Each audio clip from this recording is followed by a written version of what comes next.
Creative real estate investing is the practice of inserting an idea in place of money. As a real estate investor, it's never a money problem, but rather an idea problem. Boom!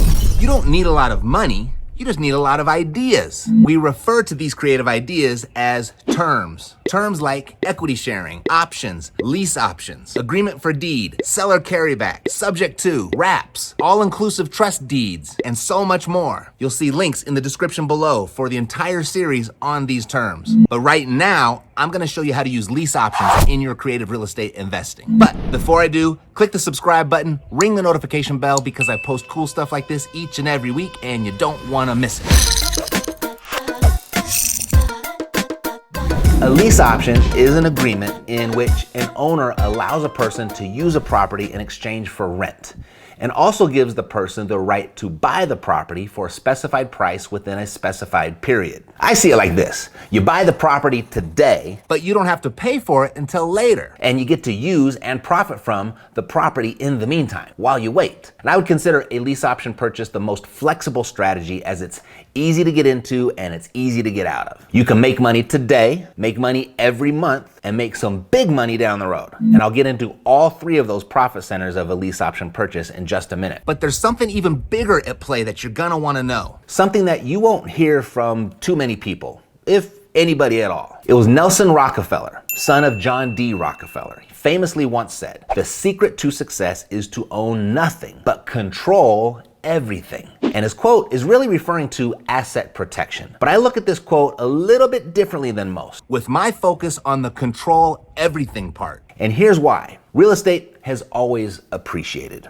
and I see no reason or evidence for it to stop. We've discussed that endlessly here at Epic, and so I'm not gonna go into the details of that right now. But when you look at another famous quote by JFK, John F. Kennedy, "A rising tide lifts all boats," with that rising tide in our context being real estate appreciation, and those boats being property. So the more property you control, the more property you have that's lifted, the greater your wealth rises, thereby making the name of this real estate game control. And what makes this lease option idea so compelling is it gives you the ability to control a lot of property, or a lot of boats, if you will, using very little to no money, and when done right, with very little risk. Wealth is a result of control, and lots of control can be had with lease options. Now, let's break this lease option down. The option is what gives you the buying power. See the last lesson for how the option works. The lease portion works like this. In a lease agreement, the owner is the lessor and the investor is the lessee. The lessee pays the lessor a monthly fee. That's your lease payment that you pay for the right to use the property. With the option and the lease working together in one transaction, that gives you a lease option purchase. Like any other investing strategy, you want to buy low and sell high, and there are three opportunities to do this with lease options. And it works like this. We call this our A to B transaction, with A being the seller and B being you,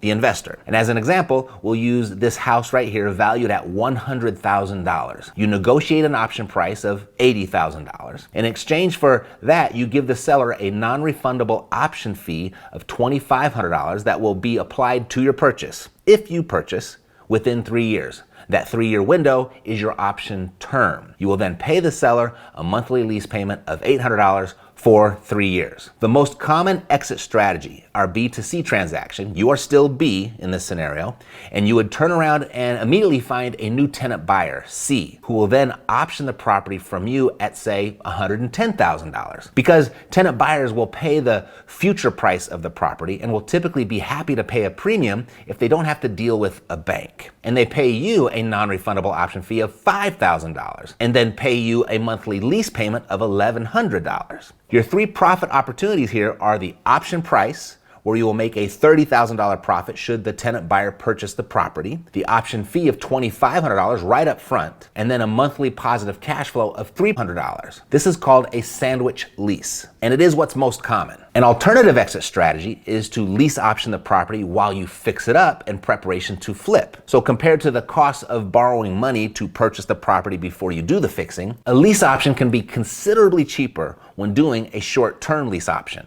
Another popular exit from a lease option, particularly if you don't want to deal with tenants in a sandwich lease or the rehab of the fix and flip, you could just wholesale the option. Using our previous example, you'd sell your option to another investor who will assume the responsibilities of the tenants and/or a rehab, or whatever they're going to do with it. Something also to consider, if owning your home is a part of your American dream, maybe you come across just the right property that you want to keep for yourself to live in. A lease option is a great approach to getting an amazing deal on the purchase of your home. Not common, but not uncommon either. Back to the investment side. The terms of your lease option agreement will be important to both maximizing your upside and minimizing your risk. If those are important to you, you're going to want to consider these 10 pro tips. 1.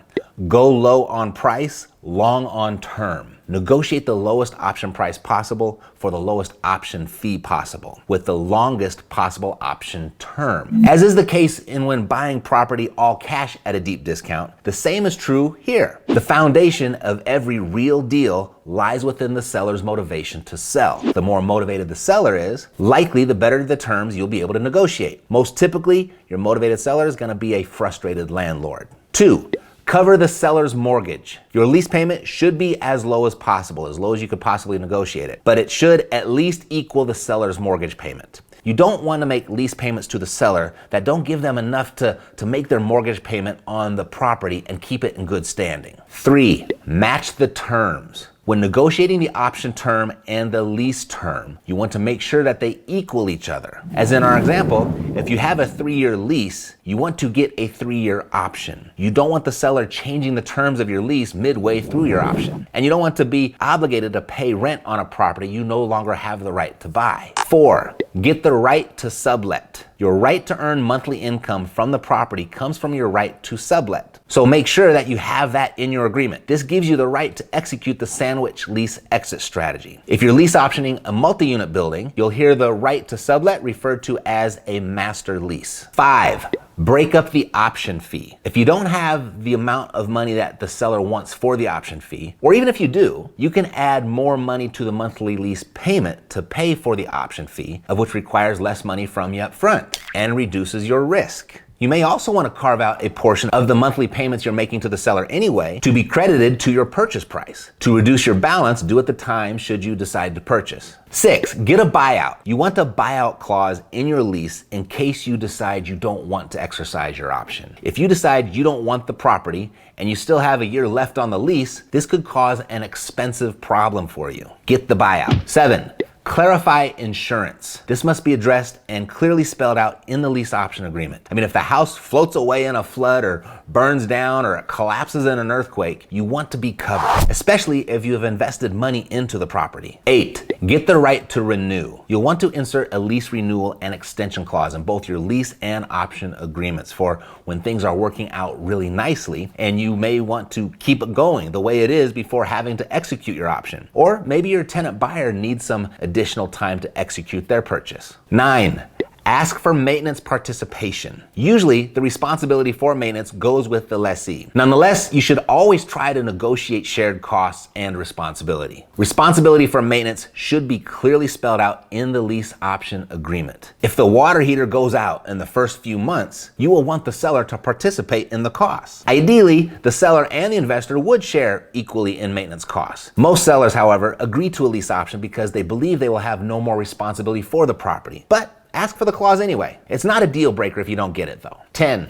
Play WIIFM for the seller. It's everyone's favorite radio station, WIIFM, what's in it for me. During your negotiations, always focus on what's in it for the seller, like no more tenant issues, the mortgage payment's gonna be covered. And a key benefit to the seller is their ability to avoid capital gains taxes in the short term. Giving the seller multiple options can be really helpful to you as well in reaching an agreement. If you're a my way or the highway type person, you limit your potential by giving the seller one of two choices, to either take your offer or go look for another investor buyer. But if you give the seller choices, they are more likely to choose one with you. You may offer the lease option for a certain amount under certain terms, or you may pay less, much less, in an all-cash offer. Or you may offer one of the other many creative options that we have yet to explore. Meet me in the next lesson, and we'll take a look at another creative idea, and much more beyond that even. If you want to go beyond that right now, you can download the same cheat sheets I give to my private clients at epicbreakthrough.com. And if you found this video valuable, there's a good chance you may know somebody else who will too. And when that person comes to mind, please share it with them. Thanks for watching. I'll see you next time.